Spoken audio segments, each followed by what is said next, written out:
என்ன பார்க்க போறோம்னா மகர ராசிக்காரர்களுக்கு ஆகஸ்ட் 2026 எத்தகைய ஒரு பலாபலன்கள் நிறைந்த ஒரு மாதமாக சயின்டிபிக் வேதிக் அஸ்ட்ராலஜி முறையில் இருக்க போகுதுங்கிறது நம்ம பார்க்குறோம். எதையும் மிகைப்படுத்தாமல், பரிகாரங்கள் மூட நம்பிக்கைக்குள் எல்லாம் போகாமல் உள்ளது உள்ளவாறு. இப்போ ஒரு ராசிக்கு ஒரு கிரகம் இப்படி இருக்கும் பொழுது எது மாதிரி ஒரு பொதுவான தாக்கத்தை கொடுப்பார். ஒரு ஆண்டு கிரகமா இருந்தாலும் சரி, மாத கிரகமா இருந்தாலும் சரி, ஒரு கோச்சார அடிப்படையில், டிகிரி அடிப்படையில் 9 கிரகங்கள் இருக்கும் பொழுது எது மாதிரி ஒரு கோச்சார தாக்குதலை கொடுப்பாருங்கிறது சயின்டிபிக் வேதிக் அஸ்ட்ராலஜி முறையில் இந்திய வேத ஜோதிட அடிப்படையிலான ஒளி தத்துவம் மூலமாக எதையும் மிகைப்படுத்தாமல் மூட நம்பிக்கைக்குள்ள போகாமல் உள்ளது உள்ளவாறு துல்லியமாக பார்க்க போகிறோம். இப்போ பாருங்க, மகர ராசிக்கு இப்போ ஆசி அதிபதி 3ஆம் இடத்துல இருக்கார் சனி பகவான். 7ஆம் இடத்துல குரு உச்ச குருவா வந்து ராசியை பார்ப்பது அற்புதம். ராகு 7லும் கேது 8லும் இருக்கிறார். இப்போ செவ்வாய் கிரகம் 6ஆம் இடத்துல இருக்கிறார்.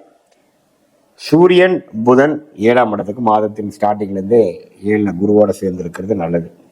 சுக்கிரன் வந்து 9ல் இருக்கிறார். இந்த அமைப்பை எப்படி கொடுக்குது அப்படின்னா, 7ஆம் இடத்துல வந்து குரு புதன் சூரியன் இருக்கிறது நல்ல ஒரு சோஷியல் லைஃப், நல்ல ஒரு டெவலப்மெண்ட், நல்ல ஒரு அந்தஸ்தை கொடுக்கக்கூடிய அமைப்புகள்லாம் வந்து வருது. இது வரைக்கும் கடந்த ஒரு வருடமா சுமாராக போயிட்டு இருந்த அமைப்புகள்லாம் படிப்படியாக நீங்கி இப்போ சில விஷயங்கள் சாதகமாக வரக்கூடிய அமைப்புகள், அசோசியேஷன், பார்ட்னர்ஷிப், திருமணம், சமுதாயத்தில் கொஞ்சம் அந்தஸ்து, சுப விஷயங்கள் நடக்கிறது, எல்லாமே ஓரளவுக்கு பாசிட்டிவாக வரக்கூடிய அமைப்புகள் இருக்குது. இப்போ மகர ராசிக்காரங்களே பார்த்தீங்கன்னா, அவங்க போன பல ஆண்டில் செய்த தவறுகளை எல்லாம் தெரிந்து கொண்டு திருத்தி கொண்டு இன்னும் கொஞ்சம் தெளிவாக செயல்படக்கூடிய ஒரு காலகட்டமாக இருக்கிறது. அதில் ஆகஸ்ட் மாதம் ஒரு முக்கிய பங்கு வரக்கூடிய அமைப்பு இருக்குது. அதே மாதிரி உங்களுக்கு இந்த ராசி அதிபதி சனி 3ல் இருக்கனால 7 நாட்டு சனிலாம் முடிஞ்சு கிட்டத்தட்ட ஒரு வருடம் ஆயிடுச்சு. அதை குரு பார்க்குறார், ராசியவும் குரு பார்க்குறார், ராசி அதிபதியும் குரு பார்க்குறார். அப்படிங்கிறப்ப என்ன ஆகும், நமக்கு ஆட்டோமேட்டிக்காக தவறுகளான ஒரு ஹேபிட்ஸ், பேட் ஹேபிட்ஸ் எல்லாமே கொஞ்சம் நீங்கும். சோம்பேறித்தனம், கெட்ட பழக்க வழக்கங்கள் எல்லாமே கொஞ்சம் படிப்படியாக நீங்கி ஓரளவுக்கு நல்லா வரக்கூடிய ஒரு அமைப்பு, நல்லா உங்களுடைய வாழ்க்கை பயணத்தை சீர்திருத்தி கொண்டு வாழ்க்கையில் ஜெயிக்கக்கூடிய அமைப்புகள், இது எல்லாமே வந்து கொஞ்சம் கொடுக்கும். ஸோ இந்த உச்சகுருவின் பார்வை ராசி மேலேயும் ராசி அதிபதி மேலே இருக்கிறதுனால இதுவரை நம்ம ஏனோ தானோன்னு இருந்த மகர ராசிக்காரர்கள் இந்த காலகட்டத்தில் வந்து சுறுசுறுப்பாக இயங்கி, அது படிக்கிற மாணவர்களாக இருந்தாலும் சரி, காம்படிட்டிவ் எக்ஸாம்ஸ், கவர்மெண்ட் எக்ஸாம்ஸ் எழுதக்கூடிய இளைய வயதினராக இருந்தாலும் சரி, ஒரு நடுத்தர வயதினர் இருக்கக்கூடிய ஒரு தொழில் அமைப்பில் இருக்கக்கூடியவர்களாக இருந்தாலும் சரி, டெக்னிக்கல் அமைப்பில் இருக்கிறவங்களாலும் சரி, எல்லாம் முன்னேற்றங்கள் பெறக்கூடிய, உத்வேகம் பெறக்கூடிய, ஒரு கிளாரிட்டி பெறக்கூடிய, ஒரு நிபுணத்துவம் பெறக்கூடிய, புரிதல் கிடைக்கக்கூடிய ஒரு அமைப்பாக இருக்குங்க. ஒரு ஆரம்ப பகுதியாக, ஆரம்ப ஒரு டைமாக இருக்கு. ஸோ இந்த நேரத்தில் வந்து கல்யாண விஷயங்கள், வேலை மாற்றங்கள், வாழ்க்கையை வசதிப்படுத்துகிறது, அது மாதிரி சில விஷயங்கள்லாம் வந்து நல்லாவே பிளான் பண்ணி நல்லா எக்ஸிக்யூட் பண்ணக்கூடிய அமைப்புகளாக வருகிறது. ஸோ இந்த ஒரு காலகட்டம், அதில் வந்து வரக்கூடிய ஒரு நல்ல காலகட்டத்தில் இந்த ஆகஸ்ட் மாதம் வந்து ஒரு அடித்தளம், ஒரு ஃபவுண்டேஷனை கொடுக்கக்கூடிய ஒரு மாதமாக இருக்கு. ஏன்னா ராசி உச்சகுருவின் பார்வை, நேர் பார்வை வந்து ராசியை பார்க்கறது மகர ராசிக்கு 12 வருஷத்துக்கு ஒரு தடவை தான் வரும். அது வந்து இப்போ வந்திருக்கு. அதே அந்த நேரத்தில் பாருங்க, இப்போ புதன் சூரியனுங்கிற மிக முக்கியமான கிரகம், அட்டமாதிபதியாகிய சூரியன், பாக்கியஸ்தானாதிபதியாகிய புதன் 2 பேரும் சேர்றாங்க எங்க 7ஆம் இடத்துல குருவோட. ஸோ அப்படிங்கிறப்ப என்ன, ஏதோ நம்ம அந்நியர் மூலமாக சில பெனிஃபிட்ஸ், சில நன்மைகள், சில பாக்கியங்கள் நமக்கு கிடைக்கக்கூடிய அமைப்புகள், இது எல்லாமே நமக்கு கொஞ்சம் வருதுங்க. ஸோ இதெல்லாமே வந்து மகர ராசிக்காரர்களுக்கு ஒரு நல்ல ஒரு பலனை கொடுக்கக்கூடிய அமைப்பாக இருக்குது. மற்றபடி 6ஆம் இடத்தில் இருக்கக்கூடிய செவ்வாய் வந்து ருணம் கொடுக்கக்கூடியது, பிரச்சனை கொடுக்கக்கூடியது, உடல் உபாதைகளை கொடுக்கக்கூடியது, திடீர்னு ஏதோ அடிபடுற கொடுக்கக்கூடிய அமைப்புகளும் இருக்குது. ஸோ அதனால் நீங்கள் வந்து கொஞ்சம் செவ்வாய் 6ஆம் இடத்தில் இருக்கிறதுனால கொஞ்சம் கேர்ஃபுல்லாக இருக்க வேண்டிய அமைப்புகள் தேவைப்படுது.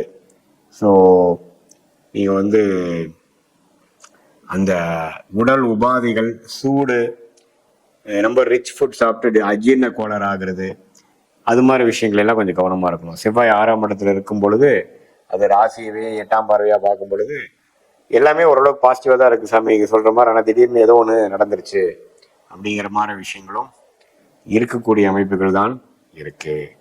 ஸோ அதனால அந்த ஒரு விஷயம் நீங்க கேர்ஃபுல்லா இருக்கணும். மற்றபடி ஓரளவுக்கு நல்ல பலாபலன்கள் உள்ள ஒரு அமைப்பாக மகர ராசிக்காரர்களுக்கு 2026 ஆகஸ்ட் மாதம் இருக்குங்க. இது ஒரு பொதுவான பலனை தவிர உங்களுடைய ஜென்ம ஜாதகத்தில் எப்படி இருக்கு, உங்களுடைய லக்னம் என்ன, நீங்கள் பிறந்த தேதி, பிறந்த நேரம், பிறந்த உரை வைத்து உங்களோட திருக்கணித பஞ்சாங்கத்தில் ஜாதகத்தை போட்டு சயின்டிஃபிக் வேதிக் அஸ்ட்ராலஜி முறையில் நாம் அதை பார்த்து எது மாதிரி யோகங்கள் உங்கள் ஜாதகத்தில் இருக்குது, எது மாதிரி கர்மா உங்களுக்கு வாழ்க்கையில் நடக்கும், எப்போ எது நடக்கும், எந்த துறை உங்களுக்கு ரொம்ப யோகமாக இருக்குது, எந்த படிப்பு படிக்கலாம், எப்போ கல்யாணம் நடக்கும், எப்போ குழந்தை பேர் வரும், எப்போ வெளிநாடு போகலாம், நமக்கு அந்த அமைப்பு இருக்கா, தொழிலா அல்லது வேலையா, அந்த வேலைன்னு எடுத்துட்டோம்னா ப்ரைவேட் செக்டாரா, கார்பரேட் லைஃபா, அல்லது அரசு சார்ந்த கவர்மெண்ட் ரிலேட்டடான சில ஜாப்ஸா, எந்த துறையில் மெடிக்கல் ரிலேட்டடா, அல்லது டெக்னிக்கல் ஐடியா, அக்ரிகல்ச்சர் அது மாதிரியா, அல்லது பேங்கிங் செக்டாரா, எந்த கிரகம் நல்லா இருக்கோ அதை பொறுத்து வச்சு நம்ம சொல்லலாம். ஸோ எப்படி உங்கள் கர்மா உங்கள் ஜாதகத்தில் வரப்போகுது, எப்படி நடக்க போகுது அப்படிங்கிறத துல்லியமாக ஒரு ஸ்டெப் பை ஸ்டெப் நம்ம பார்க்கும் பொழுது அதுக்கு தகுந்த மாதிரி நம்மளுடைய முயற்சிகள், படிப்பு, வேலை, தொழில், கல்யாணம், இடமாற்றம் எல்லாமே நம்ம அதுக்கு தகுந்த மாதிரி பிளான் பண்ணி வாழ்க்கையில் வந்து நம்மளோட கர்மாவுக்கு நேர்கோடாக நம்மளுடைய செயல் திட்டங்களை போடும் பொழுது தேவையற்ற எதிர்நீச்சல் போடாமல், பொருள் விரயங்கள், சமய விரயங்களை செய்யாமல் எளிதில் வாழ்க்கையில் நம்மளுடைய கர்மாவுக்கு நிகராக சயின்டிஃபிக் வேதிக் அஸ்ட்ராலஜி முறையில் அதை தெரிந்து கொண்டு அதோட நேரம் டைம்லைன்ஸையும் தெரிந்து கொண்டு அதோட யோகங்கள், அதோட தோஷங்கள், பிராப்தங்கள், தோஷங்கள், அது மாதிரி பல விஷயங்களும் நம்ம தெரிந்து கொண்டு அதுக்கு தகுந்த மாதிரி ஸ்டெப் பை ஸ்டெப் நம்மளுடைய வாழ்க்கை முடிவுகளை ஒன்றொன்னா நம்ம செய்யும் பொழுது நம்மளுடைய லக்னம், நம்மளுடைய ராசி, நம்மளுடைய கிரக அமைப்பை பொறுத்து அடுத்து வரக்கூடிய தசாபுக்திகளை பொறுத்து அதுக்கு யோகமான காலகட்டங்களில் யோகமான ஒரு வேலை தொழிலை செஞ்சு தேவையற்ற வீண் விரயங்களை செய்யாமல் வாழ்க்கையில் எதிர்நீச்சல் போடாமல் நேர்கொடையாக சென்ற வாழ்க்கையில் எளிதில் வெற்றி பெற முடியும். சயின்டிஃபிக் வேதிக் அஸ்ட்ராலஜி முறை மூலமாக நீங்கள் பெனிஃபிட் அடைய முடியும், வாழ்க்கையில் வெற்றி அடைய முடியும் நினைக்க சொல்ல விரும்புகிறேன். மீண்டும் மற்றொரு காணொலியில் சந்திப்போம். நன்றி, வணக்கம்.